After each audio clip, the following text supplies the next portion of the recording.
4. 특별성의 용서. 용서는 특별성의 종식이다. 오로지 환상들만이 용서받을 수 있으며 그러면 환상들은 사라진다. 용서는 모든 환상에서 해방되는 것이다. 그리고 이것이 바로 부분적으로만 용서하는 것이 불가능한 까닭이다. 하나의 환상에라도 매달리는 자는 자신을 죄 없다고 볼 수 없다.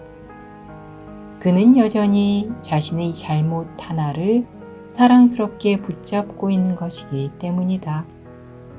그래서 그는 그것을 용서할 수 없는 것이라고 부르면서 죄로 만든다. 그렇다면 그가 어떻게 용서를 전적으로 줄 수 있겠는가?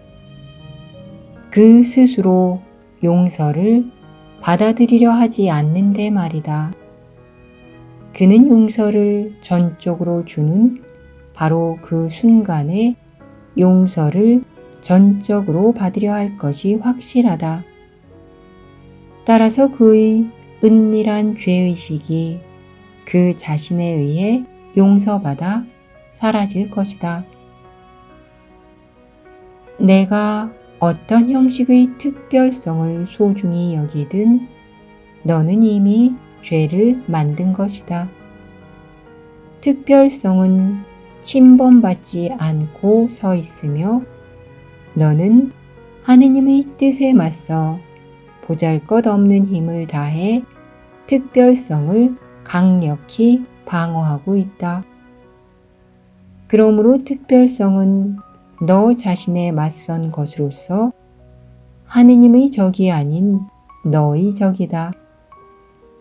따라서 특별성은 너를 하느님으로부터 찢어내 특별성의 방어자로 만들어서 하느님과 분리시키는 듯하다. 너는 하느님이 창조하지 않으신 것을 지키려 한다. 하지만 너에게 권능을 주는 듯한 이 우상이 권능을 앗아가 버렸다. 너는 내 형제의 타고난 권리를 그 우상에게 주어버림으로써 그를 용서받지 못한 채 홀로 버려두고 그 곁의 너 자신도 죄 속에 버려두었으며 결국 너희를 구원할 수 없는 우상 앞에 너희 둘 다를 비참하게 버려두었기 때문이다. 말 한마디, 내가 싫어하는 작은 속삭임, 너에게 잘 맞지 않는 상황, 혹은 예기치 않은 사건 하나가 너희 세상을 뒤엎어 혼돈으로 내던져버릴 만큼 공격에 취약하고 무방비하게 노출되어 있는 것은 내가 아니다. 진리는 나약하지 않다. 환상은 진리를 뒤흔들 수도 어지럽힐 수도 없다. 그러나 특별성은 내 안의 진리가 아니다. 특별성의 균형은 무엇을 만나든 금방 무너진다.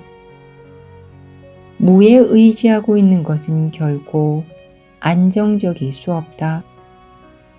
특별성이 아무리 크게 부풀어 보일지라도 여전히 산들바람이 불 때마다 요동치고 뒤집히고 빙빙 돌 수밖에 없다. 토대가 없다면 그 무엇도 안전하지 않다.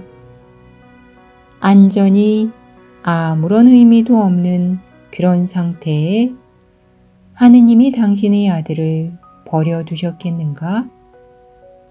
아니다. 하느님의 아들은 하느님께 의지하고 있으며 안전하다. 걸어다니고 숨쉬고 살금살금 걷고 엉금엉금 기어가는 것, 심지어 살아있는 모든 것의 공격을 받는 것은 바로 너희 특별성이다.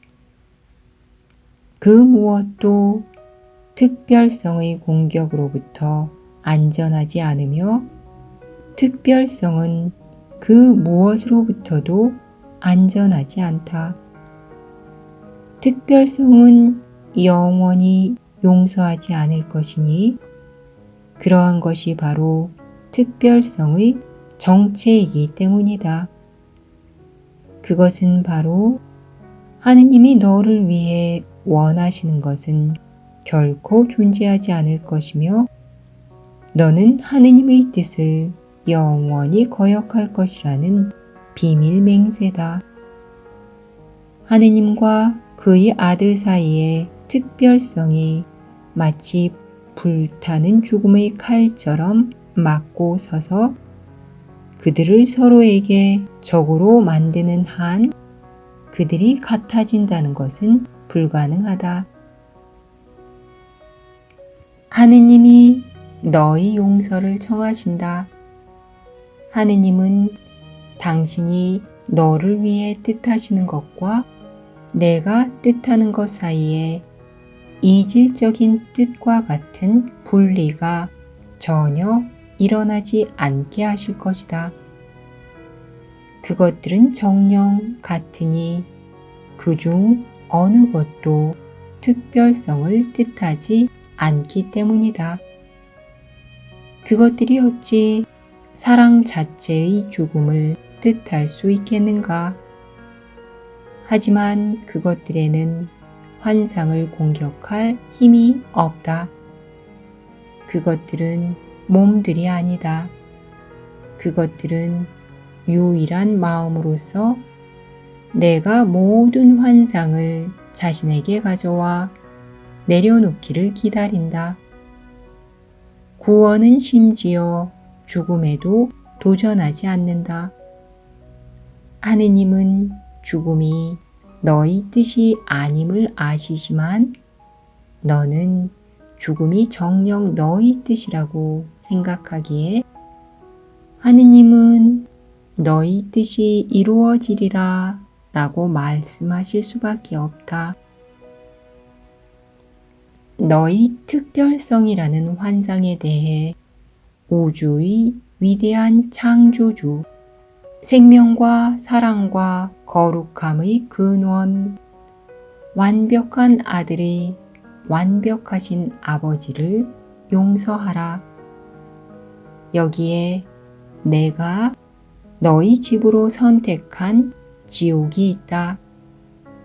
하느님은 그 집을 너를 위해 선택하지 않으셨다. 하느님께 그곳에 들어오시라고 청하지 말라. 그곳으로 가는 길은 사랑과 구원에게 금지되어 있다. 하지만 내가 형제를 지옥의 구렁텅이에서 풀어준다면 너는 이미 하느님을 용서한 것이다. 하느님은 내가 지극히 안전하게 너희 안식을 방해하는 맹렬하고 악의 애찬 특별성의 생각이 단 하나도 없이 평화의 꿈속에서 영원히 안식하기를 뜻하신다. 거룩하신 분이 주실 수 없었고 그 대신에 내가 만든 특별성에 대해 거룩하신 분을 용서하라. 특별한 자들은 모두 사랑스러운 세상에 둘러싸여 잠들어 있건만 그 세상을 보지 않는다. 자유와 평화와 기쁨이 그들이 잠들어 있는 상여 옆에 서서 그들에게 밖으로 나와 죽음의 꿈에서 깨어나라고 부른다. 하지만 그들은 아무것도 듣지 않는다. 그들은 특별성의 꿈속을 헤매고 있다. 그들은 자신을 깨우려는 부름을 증오하고 자신의 꿈을 실제로 만들어주지 않으셨다고 하느님을 저주한다. 하느님을 저주하면 죽지만 죽음을 만들지 않으신 분의 손에 의해 죽는 것이 아니라 단지 꿈속에서만 죽는다. 눈을 살며시 뜨고 하느님이 너에게 주신 구원자를 보라. 하느님은 내가 그를 바라보고는 그가 타고난 권리를 돌려주게 하셨다. 그것은 곧 너의 권리이다. 특별성의 노예들은 머지않아 해방될 것이다. 그러한 것이 하느님의 뜻이자 그의 아들의 뜻이다. 하느님이 당신 자신에게 지옥형과 영겁의 벌을 선고하시겠는가? 너는 너희 구원자에게 그런 일이 일어나기를 뜻하는가? 하느님은 너희 둘 모두를 지옥에서 건져내시려고 너희 구원자로부터 너를 부르시면서 당신의 뜻에 동참하라고 말씀하신다. 그가 내게 용서를 청하며 내미는 손에 못자국이 난 것을 바라보라. 하느님이 너를 바라보시며 당신 자신과 아들에게 자비를 베풀라고 청하신다. 하느님과 그의 아들을 부인하지 말라. 그들은 너에게 다만 너의 뜻이 이루어지게 하라고 청하고 있다. 그들은 내가 너 자신을 사랑할 수 있도록 너의 사랑을 구하고 있다. 그들 대신에 너의 특별성을 사랑하지 말라. 못자국은 내 손에도 있다. 너희 아버지를 용서하라. 내가 십자가에 못 박히는 것은 아버지의 뜻이 아니었다.